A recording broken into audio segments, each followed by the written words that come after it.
Yo! Video games. What up, dudes? Welcome back to YoVideogames. We're trying something very new here, and we're going to start making videos covering things that are a little beyond video game, but kind of for the same audience here. And you know, the thing we talk about a lot on, you know, myself, and if you follow me, or even Nadia's socials, well, I guess, YouTube posts or whatever. We cover a lot of theme park stuff, and we cover a lot of animation stuff. And going forward, you know, just to sort of have for fun, just to sort of like have something a little extra for the channel here, we're going to be talking about theme park and animation and anime and other stuff. But we got to be very careful because obviously, you know, we're not going to be using other people's footage.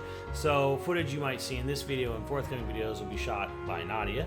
And yeah, but so we're approaching this at the angle of, hey, if you're an adult, you're a gamer, or maybe not a gamer, you're just you know, someone who likes to enjoy watching our content.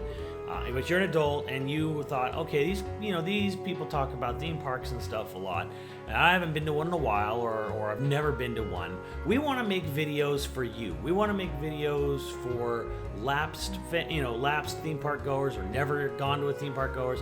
But we want to take it as this is for people without kids. This is not a family video. This is not like for people with, people that they're their own kids, or people they're watching, or like, hey, I'm babysitting, my relatives for a weekend, I'm going to take them there, what should I do? No. This is for people who are adults, who are single, or couples. And there's like, hey, what's in it for an adult? So then I think it's just sort of for fun. Me and Nadia are going to do our top 10 Disneyland rides. And I've grown up in Southern California my whole life, so I have memories of going to Disneyland as a young one. So I'll have nostalgia creeping into my top 10. But Nadia had she went Disney World once. Disney World when I was younger. I think maybe like around 7, something like that. Mm-hmm. But I went with my whole family. Yeah. So that's definitely a different experience than going with just one other person. Yeah, and your first time going to Disneyland was a few years ago? Yeah, it was with you. Yeah, it was with me. Our first date. So almost 4 years ago. So you're going to have a much fresher perspective of like, hey, you went there for Disneyland first time as an adult, and we've been plenty of times since. And every time I go, a Nintendo Direct gets announced or shown. So keep your eye on my social media, or if I'm at Disneyland, Nintendo's about to announce something. It's happened. It even happened in Tokyo. So so we'll just do our top 10 rides. Do you want me to go first, or you want to go first? You can go first. Okay, I don't even remember what I did for my first one. So I have a list here. Yeah, because we did discuss it before. Yeah.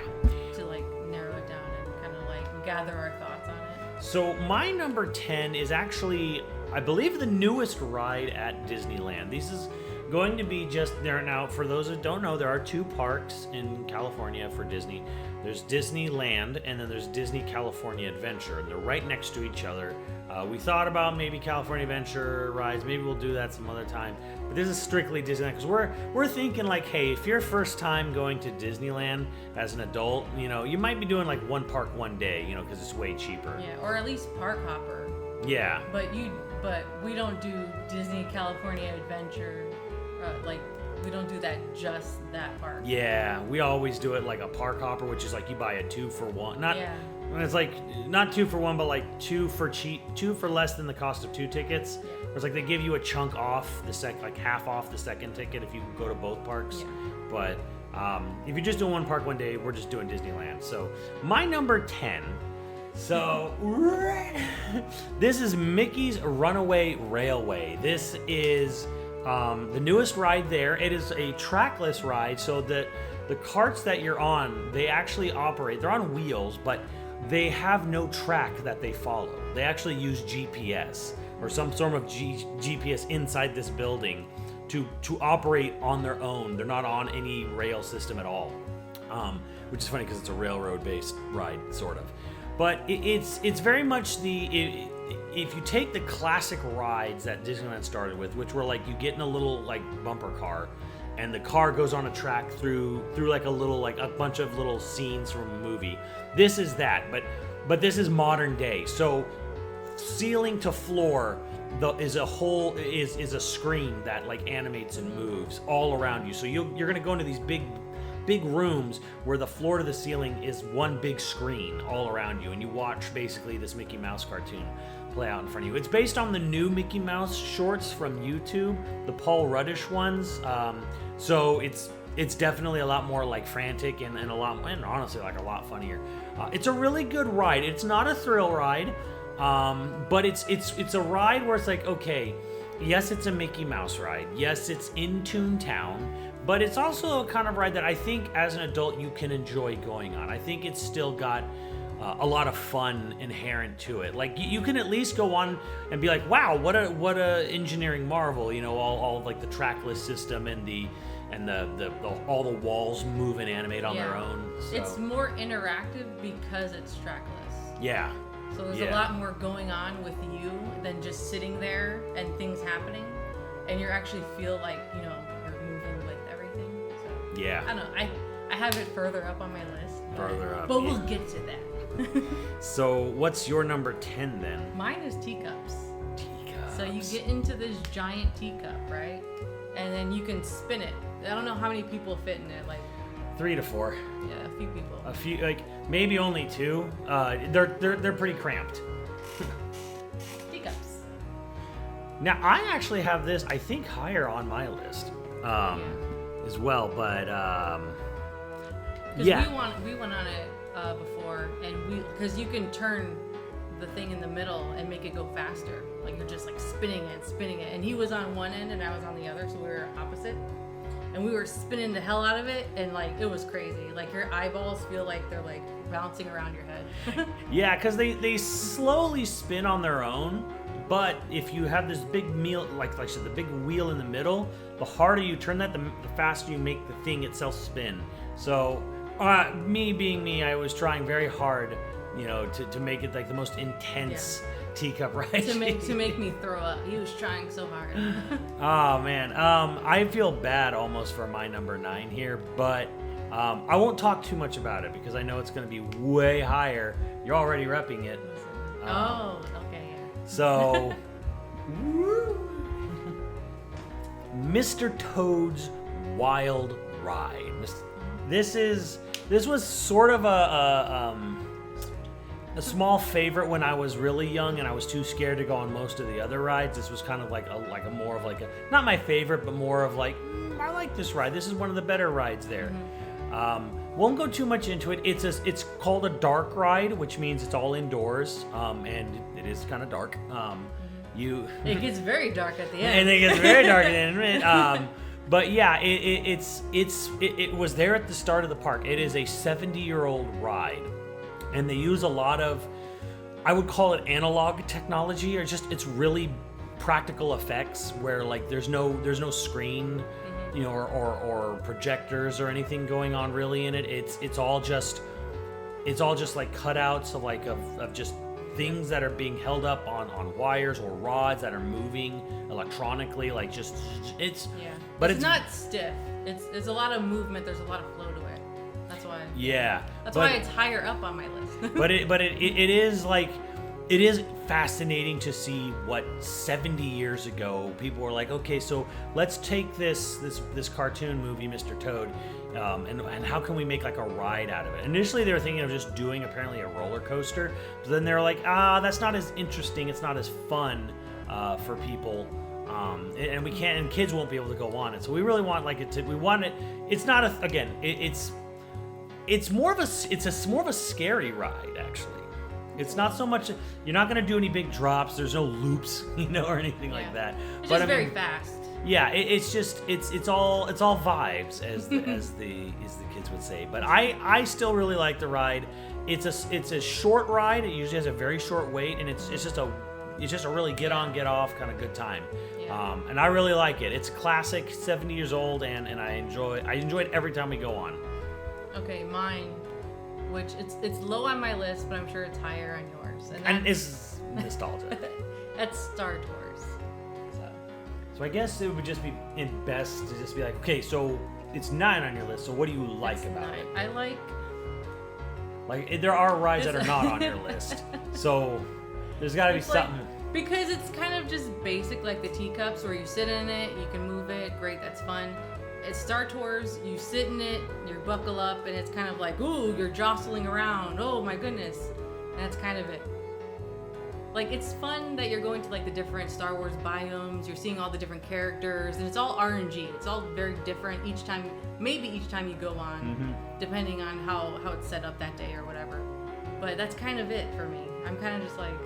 I know. I feel bad saying that because I know you like it so much. No, I think this is fascinating, honestly. Okay, because I only go on it because he likes it so much. Yeah, but it's not a bad ride. Yeah. No, it's not. It's not like the worst ride or anything like that. I mean, it's on my list. Yeah. So it's fine. I like seeing all the different, combinations that you can make. That kind of has like, like in games replayability. Yeah. It's like you go on it again to see, oh, what can I see differently, type of thing. And my number 8, we're keeping it. I'm noticing a pattern here. There's a sort of like Fantasyland pattern here. Down in my number 8 is teacups. And you like it? Wait, you like it more than Mr. Toad? Not anymore. I think since we've been going out, since we've been engaged, I think I'm definitely way more Mr. Toad than teacups. But I think before I would have said teacups. This is more of a over time kind of thing. Oh, okay. Yeah. 8 is teacups, very interchangeable. I feel like 8, 9, 10 are really interchangeable for me. Again, this is. It's kind of one of those things you never really forget, but like as a kid, as a teenager, as a young adult, when I was like a teen and we had family friends out from the East Coast, and me and my brother and the friends our age, we're all trying to make each other like barf on the teacups, and I just remember having that experience of just like just. So to me, teacups is very much a sort of generational experience thing where it's like, oh man, I have so many fond memories of being a kid and being a teenager and seeing how much we can try to get the people to throw up. So it's got a lot of nostalgia. We don't actually go on it that much. We don't. We've gone on it very like often. once or twice. Yeah, because it makes me so dizzy. Yeah, and it's like Oh my God. if you loved getting dizzy or like loved the really fast spin, I'm sure it would be probably hold a little more weight right now. But like for me, it's just sort of like, oh God, I remember being a kid, I remember being a teen, and that's kind of like pulling all of my rank on teacups right now. Because when we went on it, it was at night. And it was like with all the lights. Like I was like, where am I right now? All the big paper lanterns like from the movie. Yeah, I think that's why. I think that's mainly why. Okay, my number 8 is Pirates. Pirates of the Caribbean. A good solid number 8. I'm just gonna put Pirates. That's fine. We get it. Yeah, I think everyone will understand. Arr. Okay. Good ride, but not super high for you. Yeah, because there are definitely parts of the ride that I do really like, which is like the drop and like the 2 ships battling it out. That's kind of cool. Some of the animatronics is good, and some of them are just whack. Like they're just doing the same thing. Yeah. They're just going around in a circle or something like that. But yeah, that's kind of it for me. It's kind of a and rest. it's great if you're just like tired and you want to just relax for a bit. It's such a rest your feet ride. Yeah. But it's a pretty cozy ride. Yeah. For like, it's oddly cozy, considering it's like Pirates of the Caribbean. Right. Yeah. But there's a couple drops at the beginning. We've been to. I don't know, you haven't been on the Florida one, but I've been to Florida and Japan's Pirates of the Caribbean. I think we're the only one that have 2 drops. I think both Florida and Japan only have like 1 drop, and it's like a nerfed drop. Florida's is awful, by the way. If you're in Florida and you're like, why would Pirates of the Caribbean list? It's like, well, ours is just much better than yours. But which is the same for Space Mountain too. Oh yeah, speaking of, number 7. And I almost can't believe this is so low, but I think there's a funny story. Maybe you should tell the story. Number 7 for me is Space Mountain. Okay, on our first date, we went to Disneyland, right? That's why it's so important to us. That's why we go there a lot, because that was our first date together. But Like, I was like, oh, what are some good rides that we can go on? Like, what do you like? What do you really like? And it's like mostly the stuff that I have, like, on my bottom of the list. And he's like, oh yeah, there's also this roller coaster at Space Mountain. It's kind of cheesy, you know, like the, you know, old sci-fi type shit. You might not like it, but we'll go on it. And I ended up loving it. I was like, this is so fun. It's so hyped because you're like, there's like a countdown when you go up, and then it's like the twist and turn. Oh, it's so fun. Yeah, so Space Mountain, I didn't go on it for a long time. Long time till I actually finally went on Space Mountain. When I was little, it was like, oh no, Matt, you won't like it, you know, I don't like it. And like I remember my aunt was like, well, you know, it's a roller coaster. She tried to get me to. My aunt actually wanted me to go on it because she was like, it's not really a roller coaster. It's really just like you just spin in a circle. It's really more like a spinny ride in the dark. It is, because you like do like, you know, the sharp turns all around, and you're kind of getting pushed. And sometimes kids get a little afraid of that. Yeah. Like that pressure of getting pushed to one side. But I guess it depends on. I do think the ride is cool. It is a huge favorite ride of a lot of people there. So when like Nadia was like, ended up saying I love this ride, I was like, I should have known. I should have stopped putting my own, you know, biases into it, because like so many people love Space Mountain. I was like their favorite ride. It is a favorite ride for a lot of people. Yeah. I should have just thought, you know, maybe you'll be like a lot of people and love Space Mountain.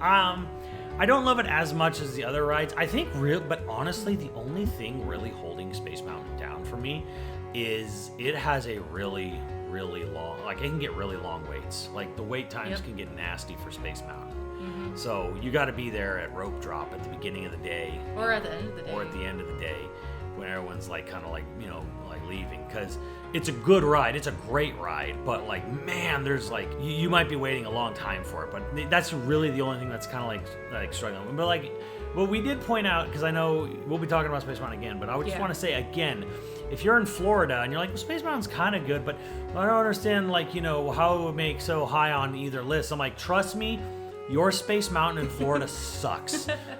There's no music. Our ride is musically synced. The whole experience is synced to a unique musical score by Michael Giacchino, who's done a lot of famous movie soundtracks and stuff, and he did a really killer Space Mountain song. So music adds to the experience so much. It does.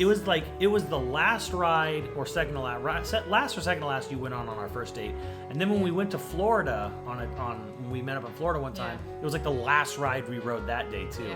So we've had it both ways, where it's like the last ride of the day is Space Mountain. Florida sucks.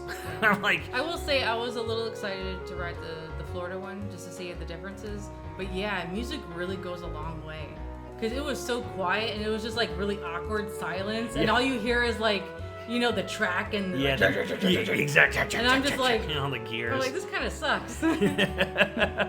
Exactly. But the Guardians of the Galaxy, which is similar to Space Mountain, way better in Florida. Yeah, they got a really cool Guardians ride. So they have like a way better Space Mountain type, which I feel like it's kind of like a Space Mountain. The Guardians of the Galaxy. I think it's their apology. It's like, sorry for giving you this soulless ride. Take this one. So what's your number 7? Okay, so my list is very specific. I do like Haunted Mansion, but only when it's Nightmare Before Christmas themed. So Haunted Mansion, Haunted Holiday, I forget what they call it. Haunted Holiday at the Haunted Mansion, which runs from late August to January. If you go at any time late August to January, it is not Haunted Mansion. It is Nightmare Before Christmas. It is a complete nightmare, almost an entirely Nightmare Before Christmas themed ride.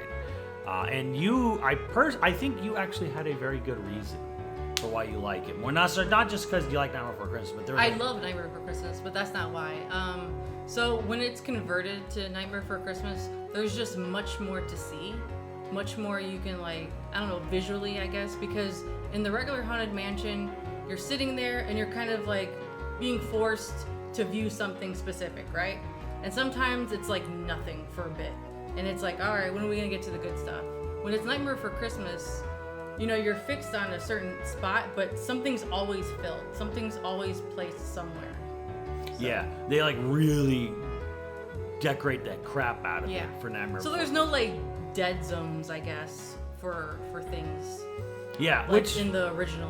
Haunted Which is Mansion. an interesting thing because that was like when they were building Pirates in Haunted Mansion, like the point was to like always have something to look at. Like, Exactly, because if you're gonna be forced, because you can't just turn and like look around. You have like these. You're like kind of like shielded a little around you. Yeah, they're called doom buggies.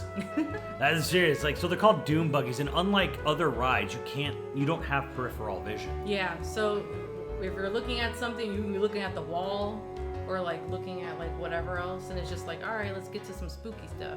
Yeah, and I thought that was an interesting take and very valid. So, Nightmare Before Christmas Haunted Mansion. I mean, I do like original Haunted Mansion, but not as much as I like the Nightmare Before Christmas Haunted Mansion.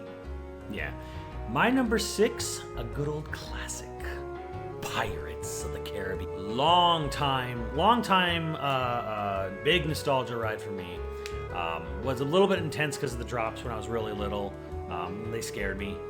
And then nowadays, now I just sort of like it for the vibes and stuff. Again, this ride, it was one of the last things Walt worked on before he passed away.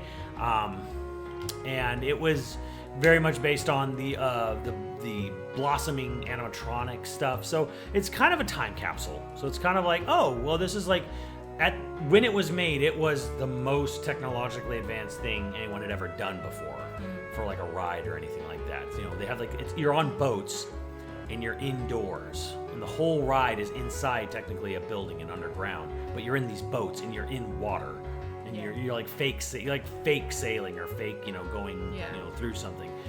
Very just a very impressive. Sort of very impressive, and I like the theming a lot. The theming is very cool for me. Yeah. There, you know, do I wish it looked like that crazy Shanghai Pirates of the Caribbean ride? Yeah, kind of.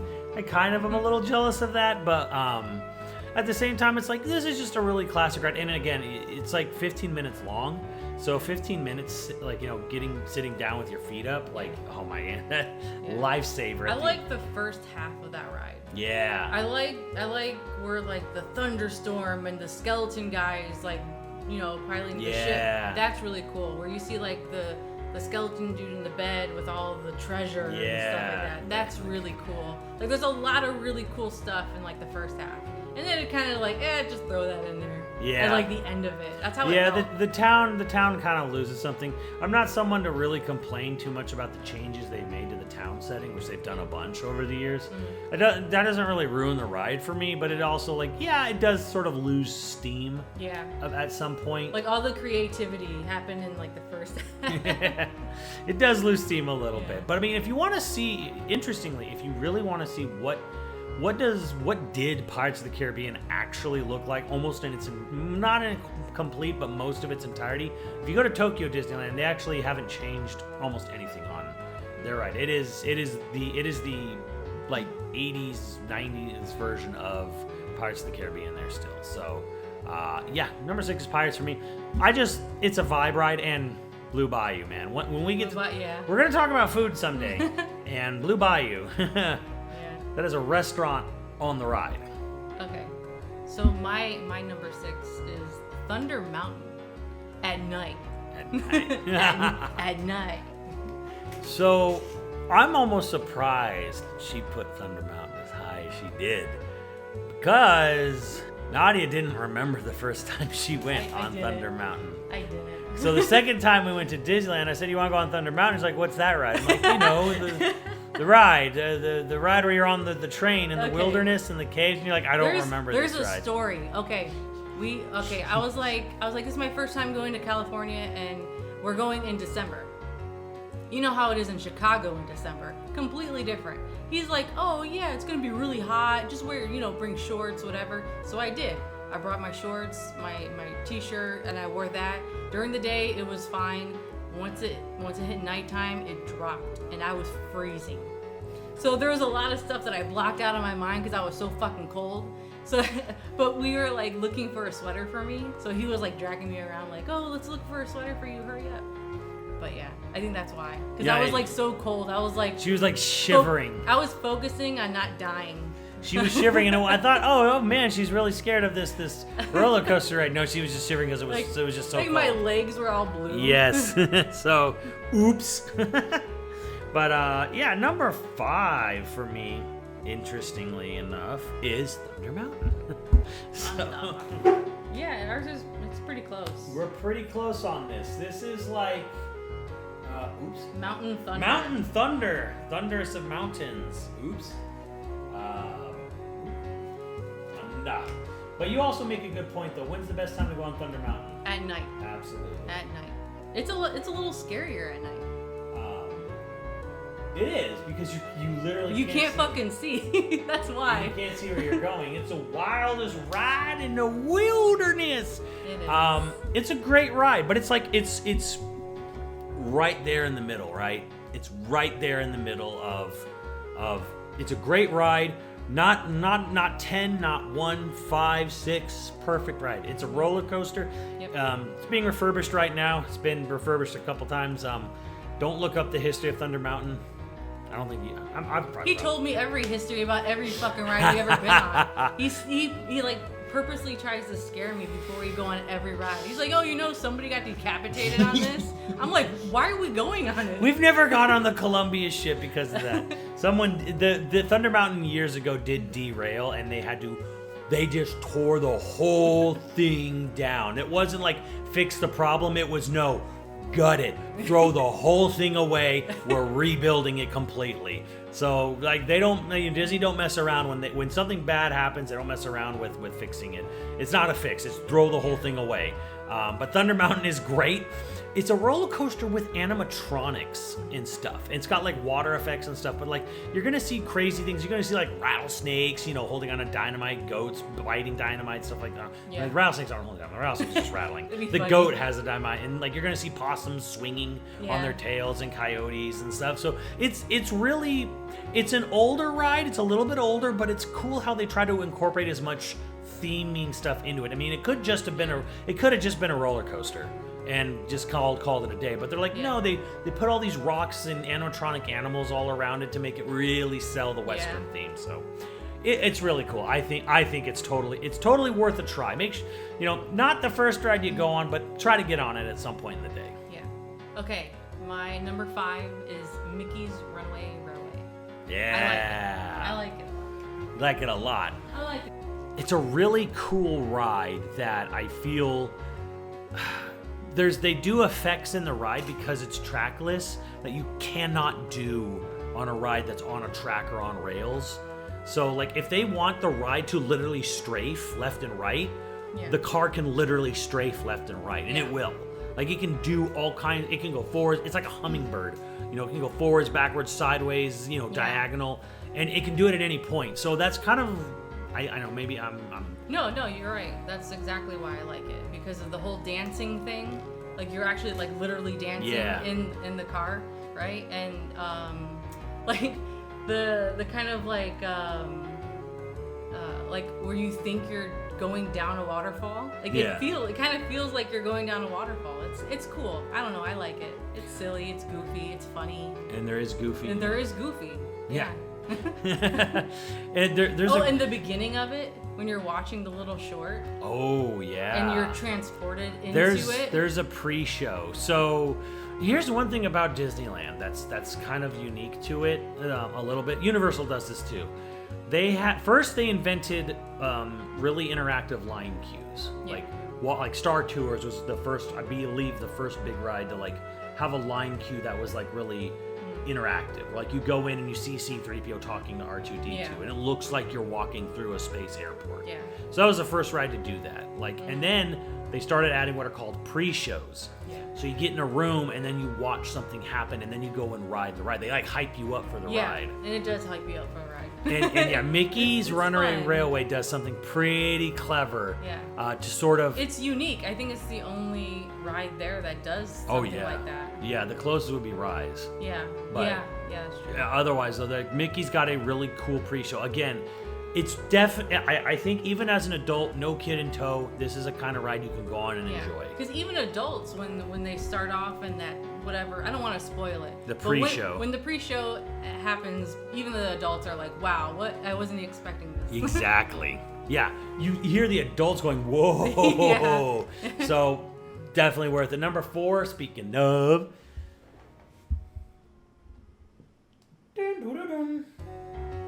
Yeah, that's high up on yours. Star Tours. Mine's all the way down there. Yeah, you know what? It's not quite the ride it used to be, because before Star Tours, back when I was a young warthog, it was the same ride every time. You would go on, and it would be, I think his name was Rex, this pilot, who was a unique character voiced by Paul Rubens, and the ride was always the same. It wasn't 3D. You didn't wear glasses or nothing, but it was Lucasfilm made it, and it was like a 7-minute, whatever, or 5 or 7 minute. It was a continuous shot. It looked just like Return of the Jedi special effects, models against backdrops and stuff with the hydraulics, and it was scary and intense, and it was wonderful. And I still think the original Star Tours ride that existed prior to what it is now is better than anything we've gotten so far. Really? I do. But it's still pretty high up on your list. It is still, because they keep adding to it. And there's the one thing that this is kind of what makes Star Tours kind of great, is that they can keep adding to it. Yeah. And if they wanted to, they could literally bring that video back and put it in there. They could do something with that. It's a ride that is always different when you go on it, because it has a randomizer. So you go to 2 planets and you talk to 2 characters, and the 2 characters you talk to and the 2 planets you go to are different every single time. Yeah. It randomizes who you meet, who you first planet, who you meet second time, second planet. Every time it's different. But there was something really great about the original one, because you go on a Death Star trench run in the old one. You go and you go through like a meteor, like through a crystal like meteorite and stuff. Yeah. It was really cool, but they're getting better at it. It is fun to see like what character is going to show up this time. They take a photo of a rebel spy. Yeah, So that's something new that they do. Yeah. So what it is it is a flight simulator. You get in a room that is sitting on hydraulic lifts, and then you're watching the CG screen. Now you wear 3D glasses, and the whole room pivots and tumbles and turns on these hydraulic lifts.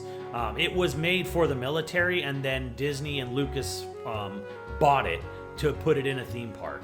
And it's still very cool.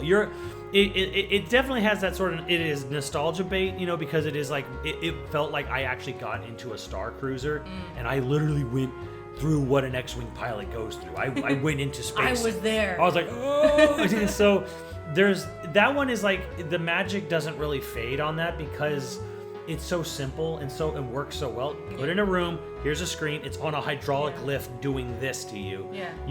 You never see anything that gives away the magic, you know what I mean? Yeah. Like there's no like, oh well, that's literally just a thing on a stick, And like a string dangling it. Yeah, exactly. So it's high on my list because it's ever changing. You can get a different experience every time. Yeah. And a lot of that too is that childhood, like talking with kids on your block about, oh my god, have you been on Star Tours?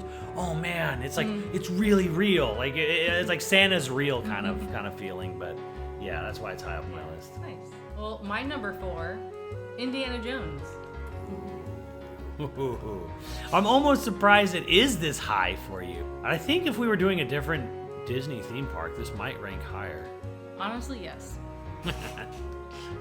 So, yeah, when we were in Tokyo, I like Indiana Jones in Tokyo more. But this one's really good. The line queue is great. It's like, I think it's like my favorite line queue other than Rise. Yeah. Rise is pretty good too. But there's some things that kind of like take you out of it, like when what is this, like your car stalled or something like that? The car stall moment, which isn't in the Tokyo one. Yeah. Yeah, there's a moment where like your car goes through a tunnel and it the lights go, it turns off and it goes out like, oh no, the car's stalling kind of moment. And it doesn't quite translate like that. It just seems like, it broke down. Because there's like nothing going on. You stop there, there's like black screens. It feels like it just stopped, like it broke. Yeah. And that's like the one thing that kind of like knocks it out. Because it's like really crazy and you're like, oh my god, we're gonna die, whatever, and then stop. abruptly, and it's like, it kind of took me out of it. But yeah, that's why it's a little lower on my list. Number 3, Star Wars: Rise of the Resistance. This is the most technologically impressive ride at the park.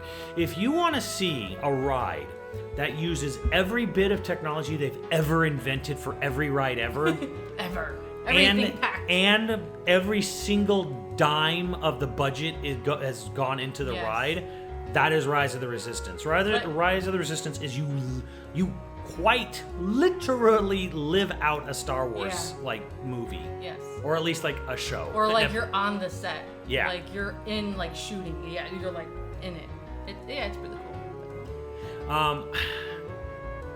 So I don't want to give too much away, because I feel like if you give too much away about Rise of the Resistance, it almost does a slight disservice to the ride itself. But man, it's got an insane pre-show.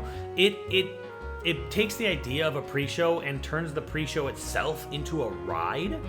And then like even when you think the ride started, it actually hasn't. Yeah. So it's insane. The only thing that sort of knocks this ride down a little bit of a peg for me is it is Star Wars sequel based, so it is a little bit like it's hard to like really care too much about the whole First Order. This is personally me. I don't find Kylo Ren anything close to resembling a cool or intimidating villain. So even when Kylo Ren and Hux are trying to like scare you during the ride and during the pre-show, it's like, you guys are a bunch of wankers. Like, who cares? It's so yeah. But I mean, that could be fixed one day. I've always said they could easily turn this ride into an original trilogy. They could turn it into an Andor ride. It's on a technical scale, this is the best ride at the park. On a technical level, you want to talk about technology and even thrills, this is the ride. This is the best ride at the park. This is the cream of the crop tip at the top. But it's sequel era Star Wars, and that kind of like, it kind of kills the buzz a bit for me. And it has a really bad habit of always breaking down. Yes. It has insane safety protocols. Yes. Insane safety protocols. So if someone drops their Mickey hat on the ride's down for an hour. Mm-hmm. So, you fart on the ride's down for an hour. Oh man, E. coli outbreak, everyone out. It's crazy though. It happens all the time. Sometimes all day it'll be down or something. Yeah. It's a testy ride, but man, what a thrill. Okay, my number 3 is Mr. Toad. Mr. Toad's Wild. Mr. Toad. So why is Mr. Toad so high? You're repping the shirt. I am.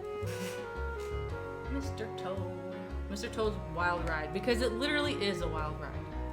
Because you go into a car, it's you, one other person. You can actually move the steering wheel. I like going on the steering wheel and just going crazy, like pretending that I'm actually Mr. Toad. And that's like another part of it, because you feel like you're the actual character. Yeah. Instead of just going through the ride and you're watching scenes from the movie, no, you are Mr. Toad and you're on this crazy ass ride in an automobile. Which is what they wanted to do when they opened the park. Yeah. Is all those rides, those in Fantasyland, they all intended you to be that main character. Yeah. But everyone didn't get it. I love it.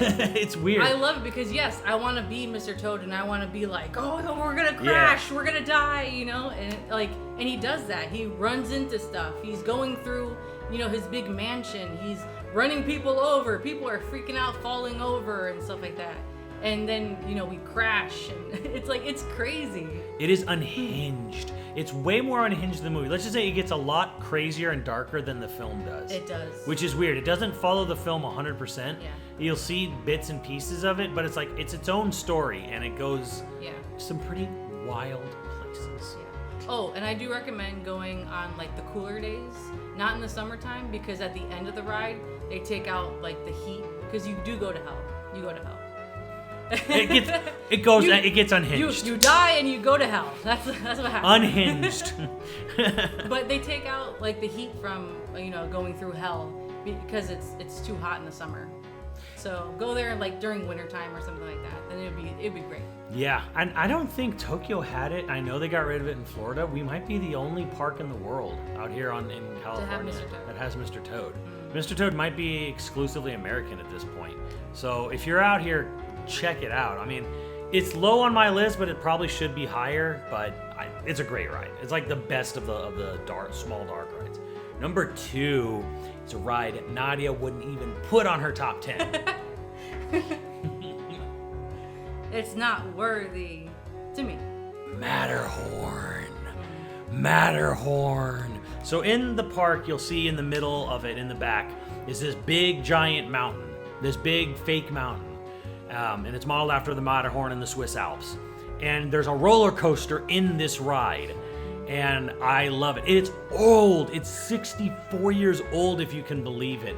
It feels like it is. It feels like it is. It is bumpy. We call the ride "Ow My Back" out here. Ow my everything. I mean everything. My knees, my back, my sides. So they have newer sleds because it's a bobsled roller coaster, and they try to add a bunch more padding than they used to be. Like no padding in that thing. There's a bunch of padding now, but it still doesn't help. You're still gonna get banged up. Almost nothing you can do. But yeah, you get on a bobsled roller coaster thing, and you go in the middle of this giant mountain, and you go up this dark, can't see anything lift in the middle of this huge mountain, and this big Yeti runs up beside you and like yells at you. Yeah. And you see him looking at you through the ice. Yeah. And then you start bobsledding, weaving in and out of the mountain, going down, and you see this big giant animatronic Yeti come out and try to eat you. Yeah. It's I don't know, it's cool. It's just really cool. It is cool. Again, part of it's nostalgia because it was one of the first roller coasters I went on or was willing to go on as a little one. It's engineering, the fact that people in the 50s figured out a way to make this happen, and just I don't know, like the vibes and the sound of it. Like you can hear, like they have like sound effects for the ride playing all around it, just walking up to it and stuff. Yeah, it's a great way. It used to be like a pretty great way on a hot day to like cool off a little bit. It is cool in there. It is cool in there, and you do splash through water at the end. Like I love the ride, and it's unique just to Disneyland. Only in Disneyland. I love the ride, but it is part nostalgia. So I feel like if you're new to Disneyland, and you might be a little bit more like Nadia, we're like, that's neat, but it hurts. It does. It hurts a lot. Like I'm like 1 and that's it. And it has to be like at the end of the day, because the rest of the day I'm like, oh, I'm hurting. My back. So what's your number 3? Or your number 2. My number 2 is Rise. Rise. See, 2 and 3, we're pretty close on that. Like, I'm sorry, babe. Straight up, this is one of the best rides at the park. Maybe even the best ride at the park. But I'm just gonna put Rise. Rise. But yeah, it's very cool. Like the technology behind it is cool. Like I don't know. I'm a Star Wars nerd. I like it. But yeah, the drawback of it is that it always breaks down. Yeah. If you're lucky enough to get on it, it's fucking amazing. It is. Like, I don't want to spoil too much, because the less you know about this ride going into it, the more fun you're gonna have. And if you like being interactive with things, if you like especially character interactions, you're gonna like this ride. Yeah. Because there's a lot of that in it too. Yeah. If you like being yelled at. There's a little bit of Dick's Last Resort there. Yeah, it is kind of like that. Yeah, it's everything. Yeah, like every possible angle that a ride could do, they incorporate on it. Yeah. My number 1, Indiana Jones. Always knew you'd find some way back here. My favorite ride there. And the big reason is it's the last, to me, it feels like the last great animatronic ride. Because any new ride, almost any new ride, that's actually not true, but most any new ride you make today, it relies heavily on screens. It relies heavily on lighting effects, projections and stuff like that, simulation stuff. Indiana Jones, the Indiana Jones Adventure ride at Disneyland is the last practical effects driven ride. There is a newer effect they did replace They used to have like a fog effect that they replaced with screen projections. So there is one area, and it's the area Nadia talked about before where the car stalls out. Yeah. And it is the worst part of the ride. And again, if you go to the Tokyo ride, they actually replaced this fog effect that they turned into a hologram projector effect into an actual practical effect in Tokyo, and it's so much better for it. Yes. But it is the last great practical effects ride, because I'm not saying they don't use lighting effects and stuff or whatever, but it's just you're in a Jeep, you're going through a cursed temple. It is nothing but practical stuff happening at you. Yeah. Just insane stuff. They like when it's Indiana Jones, there's a boulder sequence. It's a boulder. Like there's actually a real boulder. There's no danger. You're not actually in any real danger, but it's a real boulder. Like the cars, are operating like they're actually wheeled cars, but they are on a track that they're connected to beneath. Mm-hmm. But we were on it recently and it broke down, and we got to walk through the whole ride. Yeah, that was cool. And it was kind of neat. Like, yeah, like and like they're like, oh yeah, like we have all this like tar on the ground so the tires don't wear out as fast and stuff, because it's such a practical effects driven ride. Yeah. And they talked about you don't even notice it because you go through it so fast. But there was there was a room full of snakes, and I thought you used to think there was one snake in the room, and there were snake statues, but there were like practical like rubber snakes like hanging all over the place. Like I thought they were like vines. Yeah. Like overgrown, branches, trees, but no, they were all individual ass snakes. Yeah. I was like, oh my god. So the last great ride, obviously uses a ton of John Williams score, from mostly from Raiders. It is the quintessential ride. It is the ride that only Disneyland would pay for. It's the kind of ride you might only see there. You might see it at Universal now. Universal's actually kicking lots of ass. But yeah, this is the coolest fucking ride I ever went on. I was there when it first opened in '94, I believe it was. I was there right when it opened, and I've been in love with the ride ever since. The line queue, it is the greatest line queue I've ever seen. It is. You literally walk through a not a cheap but a very expensive like haunted mansion, not haunted mansion, like a haunted maze. It's like going through a maze, but like you go through caverns, you go through temples, you go through booby traps, you go through all kinds of things. It's incredible. It's I don't know if I'd say it's worth the price of admission alone. Like maybe the top 3 or 5 worth the price of admission alone, but like I love this ride. If you love Indiana Jones, you're gonna love this ride. The only thing I wish they would do at this ride at this point, well, one, I wish they would actually give us Tokyo's one single practical effect difference. Actually, there's a couple. There's more than one. I wish they would refurbish it to be as good as Tokyo's, but I would also like them to maybe. I can't believe I'm saying this. I would actually like it if they would get Troy Baker to come in and do the Indiana Jones lines, because the guy from the 90s who was imitating Harrison Ford doesn't really sound like Indy at all. Poor guy. But since we know Troy Baker can do a pretty damn good Harrison Ford impression, I'm like, that's the one thing I'm like, why don't you? I think could you get him to come in and like redo it, make it really sound like it's Harrison Ford? But yeah, favorite ride there. And your favorite ride is? Space Mountain is my favorite ride. Can you hold the baby? Or do you want me to write it for you? I'll write it. Okay. If you want to hold it. Come here, fuck. Wanna go by it? Whoa, my baby. Space Mountain.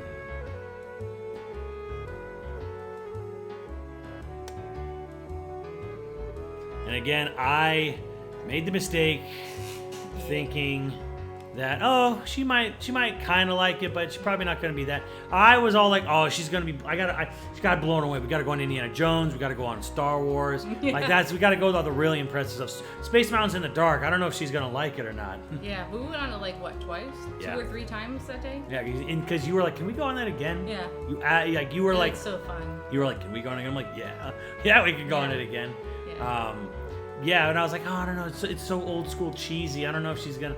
And like, boy, did I learned today, or I learned that day. Like, and I didn't know Space Mountain could get better.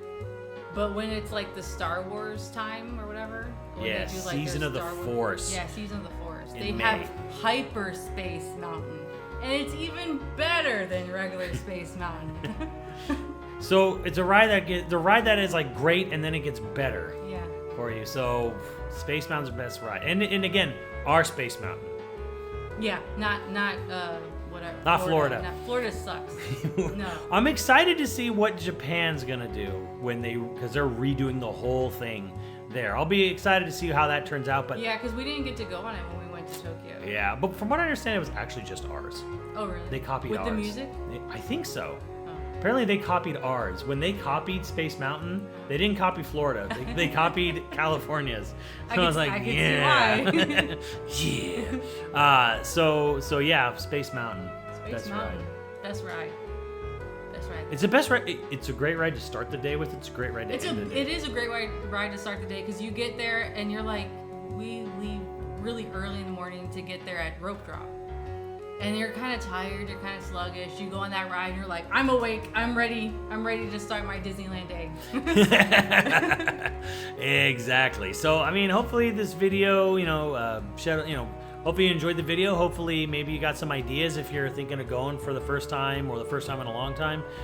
Yeah, these are our favorite rides to go on at Disneyland. And yeah, we'll be updating you with more videos. I'm going to do a sort of like how-to or a sort of break. I'm going to do a breakdown video next of Disneyland. And then we're going to talk about other things. We'll do like a food video and whatever. But again, we're going to keep it towards you, like, an adult without responsibilities of child raising. And what is it like to go to Disneyland? Is it worth it? Is